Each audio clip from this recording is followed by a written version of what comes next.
revenir au bilan. Mais yow yaa ngi naan bi ñu ñëwee ba tey ñaari projet lancé nañ projet Promoren pour mettre un terme au stress hydrique lancé nañ beneen projet aussi pour toujours dans ce process là président moo ko lancé au niveau de Kaffrine yaa ngi naan bi ñu ñëwee ba tey ñaari projet yu Macky Sall bàyyi loolu lañ fi lancé mais est-ce que tamit boo ñëwee nga jël les rênes d'un pays est-ce que première année bi du nekk état des lieux de la gouvernance sous toutes ses formes nga càmbar doo ko tàmbali di mën a xam lan ngay mettre en place comme solution. pour man loolu. solution première année bi ça devait servir à ça. solution facilité la xam nga loolu day wane que ni il n'était pas préparé pour gérer le pouvoir. Macky Sall a fait un an et demi de flottement. Si. Laisse-moi t'expliquer. Si. Un an et demi de flottement, on était là. Hein. Non, moi aussi. Moi, j'étais même pas là en tant que théoricien, j'étais là en tant qu'acteur. Je te dis pourquoi. Dafa am un grand penseur. mu ni quand tu es à l'opposition, tu réfléchis, tu construis ton projet, et quand tu es au pouvoir, tu agis. Réflexion, opposition, pouvoir, action. doo xaar ba ñëw au pouvoir di naan da ngay réfléchir le projet dont il parlait n'existait pas en 2024. Ça c'est un. Macky Sall est arrivé au pouvoir 3 mois après il a baissé tous les prix des denrées de première nécessité, tous les prix des denrées de première nécessité. Ils l'ont fait aussi. Non, ils l'ont fait après quand? Un an après. Non, ban un an après. Non, un an après, c'est au mois de juin la ñu def la baisse des prix des denrées de première nécessité. Attends. Non, quand je te parle. Non. dama la expliquer. Ça c'est un. déglu ma rek li ngay wax nii. Attends. C'est des. Oui, juin 2024. Vas-y, ils ont baissé quoi? Oui, juin 2024. Ils ont baissé quoi? Une baisse des prix. Baisse non, de l'ordre de 22%. On était le là. pain, l'huile, le riz, le sucre. Demande aux Sénégalais qui sont là avec moi. Le sucre dont le prix a augmenté Madame. de 27%. xaaral rek. Le prix du sucre avait augmenté de 27% entre 2021 et 2024, d'après l'ANSD. Le kilo de sucre sera fixé à 600 francs contre 650 francs avant, selon Al-Amin Lo. Le riz brisé va baisser de 40 francs. Alors, elle ne pourra pas dépasser le prix de 410 francs CFA. Le kilo de pain est passé de 175 à 150 francs. Alors, pour l'huile raffinée, dafa am une baisse de 100 francs par litre. La baguette de pain de 160 francs CFA connaître une baisse de 15 francs. Après, par la suite, ils ont muté vers une baisse de 25 francs. C'était au mois de juin 2024. Non, ça c'est des effets d'annonce. Non. Avant que les commerçants bouleversent la hiérarchie des prix, il y a eu des baisses. C'est ce que je suis en train de te dire. Est-ce que def effet d'annonce wàññi nañu et que dans les faits wàññiwuñu loolu moo ci différence bi. Non wàññi nañu dans les faits. Oui, non, mais attends, non. Demande aux populations, est-ce que depuis un an les denrées des premières nécessités dañu wàññeeku dañu yokku.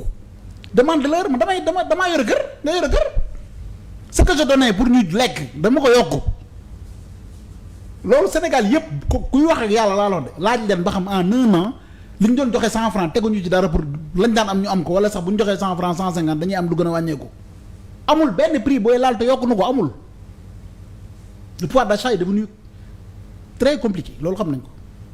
Deuxièmement, les investisseurs anañu yaa ko wax sànq ils quittent le Sénégal pour aller ailleurs. Non loolu de dama ne Côte d'Ivoire ñoom ñooy jouer à ce jeu de duplicité là. Non dama ne ils quittent le Sénégal de. dama ne Côte d'Ivoire mënul attirer benn investisseur te investisseur bi amul intérêt pour dem lu ñuy wax le Sénégal n'est pas encore sûr il y a des possibilités nanga il y a des problèmes kon nañ dem wuti feneen. la relecture des contrats, les renégociations, c'est le problème de la l'environnement entrepreneurial, fiscalité. L'environnement entrepreneurial. Mesures yi ci gouvernement bi jël, ça gêne les investisseurs. Mais c'est ce que je suis en train de dire. Donc c'est pas la Côte d'Ivoire qui attire, c'est le Sénégal qui fait peur.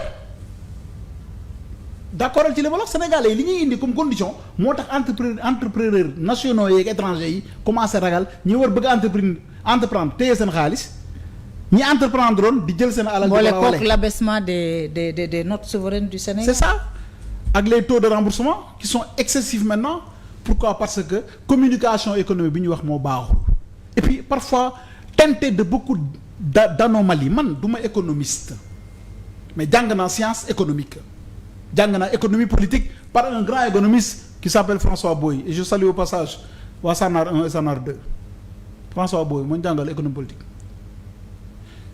bërki dem dama toog 2-3 fois des tenants du pouvoir di wax ni le TER coûte trop cher à l'État que billet boo ci jënd état bi da koy subventionné entre 1000 et 1500. ministre bi dem na sa ba ne li ko non Khadim Bamba Diagne moo ne li arrangé état mooy TER ba ñetti daw. léegi dama lay expliquer depuis quand la mobilité transportuaire urbaine est excédentaire. Dans aucun pays la mobilité transportuaire urbaine est toujours déficitaire parce que loolu la ñu tuddee des programmes structurants. et les subventionner. mais oui parce que état du ci wut bénéfice état bénéfice am nga fan la. soulagement des populations. rapidité. dindi embouteillage. assurer la sécurité la santé des populations. tey université bu ñu ci dugaloon 16 milliards état bi day xaar retour. déedéet loolu projet structurant la. tali da ciy bokk. hôpital doo taxaw ni hôpital bi ñu tabax bi fii ak 10 ans la ko état bi rentabiliser loolu c'est état est là pour lan pour venir pour naka la ñu ko tuddee l'état est un pourvoyeur de bonheur. donc ñoom loolu c'est une mauvaise com. mauvaise com dama koy dégg dama naan mais ñii est-ce que mës nañ xam luy état c'est que problème bi mooy mosuñu gérer état le TER soulagement bi muy def population yi moo ëpp foofu bénéfice bi ñu ciy xaar. rentabilité économique amul ci du ko am. parce que rentabilité financière moo ci dul am mais rentabilité économique am na ci parce que dina impulser yeneen secteur. voilà à côté le carburant ñi nga xamante ne dañ daan tayal jël seen oto dañuy jël seen oto léegi yóbbu ko ba ca gaar ba. dugg TER ñëw. ñi am na ñoo xam ne ñooy garder parking yi emploi yi TER bi indi ñaata la loolu duñ ko évaluer ñoom ils évaluent simplement le côté fay. ainsi de suite non université Thiès bi ko président Abdoulaye di lancé ak président Macky Sall di ko rendre je dirais potable yokk ko mais loolu amul retour sur investissement parce que yaa ngi former des cadres après yu ñëw pour servir le Sénégal bu ñu fi taxawee naan non li ñu dugal dafa bari kan la ko Sénégal du ko rembourser bokku ci attention Sénégal état dafa war a am ñu naan TR bi BRT bi état dafa war a am lu ñuy tuddee dignité jëmm prestige mais prestige am sagar la ñuy tuddee col ba boo duggee Dakar ni Dakar cette ville est belle mais le lac Léman jet d'eau boobu ban njëriñ la am en soi mais dañ ko def parce que ça représente Genève nga dem Paris bi ñuy créer la Tour Eiffel mais parisiens yi dañoo wax du fi am parce qu'on a besoin de pain. Il y a eu un débat. Un tollé. Qu'est-ce que serait Paris sans la Tour Eiffel aujourd'hui? Qu'est-ce que serait Paris sans l'Arc de Triomphe? Les portes bi ñu koy créer porte d'Italie, porte de Clignancourt, porte de Maillot, mais c'est pour rendre beau belle du moins la ville de Paris. Donc dëkk day am sagar day am jëmm day am dignité yooyu nag boo ko bëggee calculer ci wàllu rentabilité yow mooy wane ni mun xamul luy état.